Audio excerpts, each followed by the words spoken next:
Hello everybody. आज जो topic हम कवर करने जा रहे हैं वो है स्मगलिंग।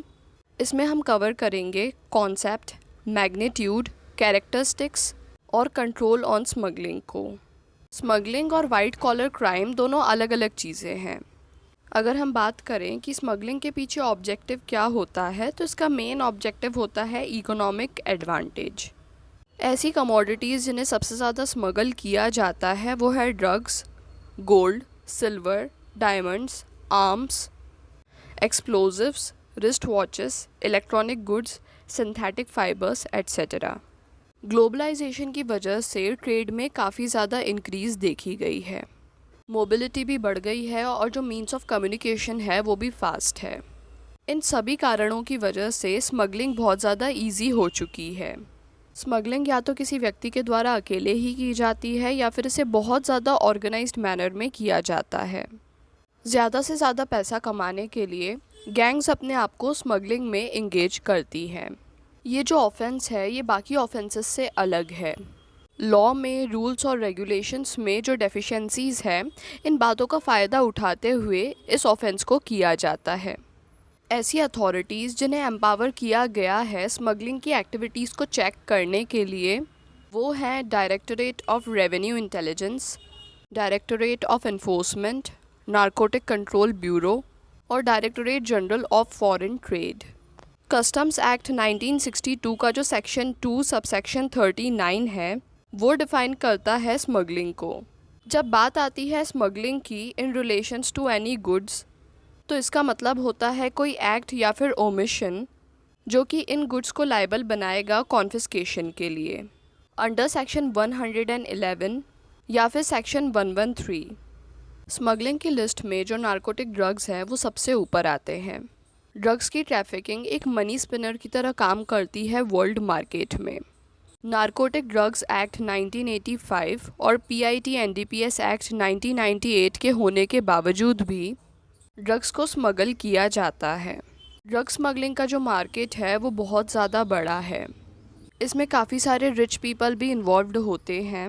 ऐसे लोग जो कि रियल एस्टेट को कंट्रोल करते हैं, film production, airlines, corporate houses, ये सभी इस फील्ड में इन्वॉल्व्ड पाए गए हैं। एंटी नेशनल और टेररिस्ट एक्टिविटीज़, इनमें मेजर रोल होता है आर्म्स को स्मगल करने का। कैरेक्टरिस्टिक्स ऑफ स्मगलिंग, ये काम टीम वर्क में किया जाता है। स्मगलिंग ग्रुप्स के द्वारा की जाती है। स्मगलिंग में भी हायरार्की को देखा गया है।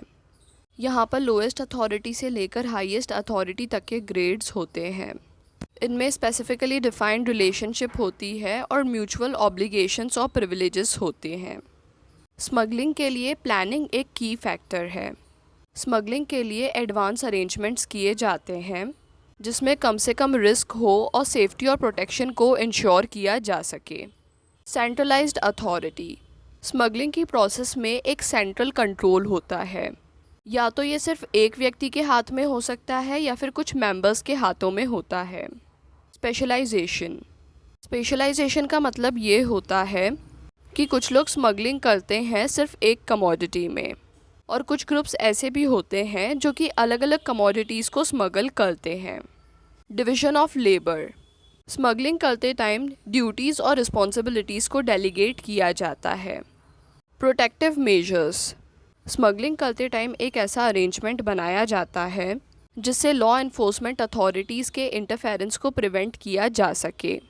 प्रोटेक्टिव मेजर्स में पुलिस को, लॉयर्स को, डॉक्टर्स को, पॉलिटिशियंस को, जजेस को और इन्फ्लुएंशियल पर्सन्स को इंक्लूड किया जाता है। कंडक्ट नॉर्म्स, अलग अलग ग्रुप्स के द्वारा स्मगलिंग के लिए रूल्स को भी फ्रेम किया जाता है।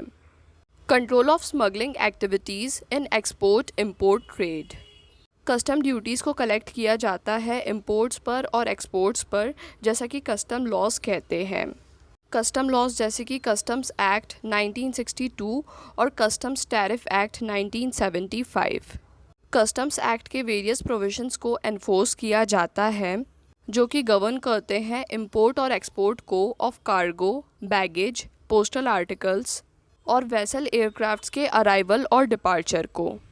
एजेंसी फंक्शंस को डिस्चार्ज किया जाता है और काफ़ी सारे प्रोहिबिशंस और रेस्ट्रिक्शंस को एनफोर्स किया जाता है। जब बात आती है इंपोर्ट्स और एक्सपोर्ट्स की under the customs act, smuggling को प्रिवेंट करने के लिए नारकोटिक्स ड्रग की ट्रैफिकिंग को भी प्रोहिबिट किया जाता है।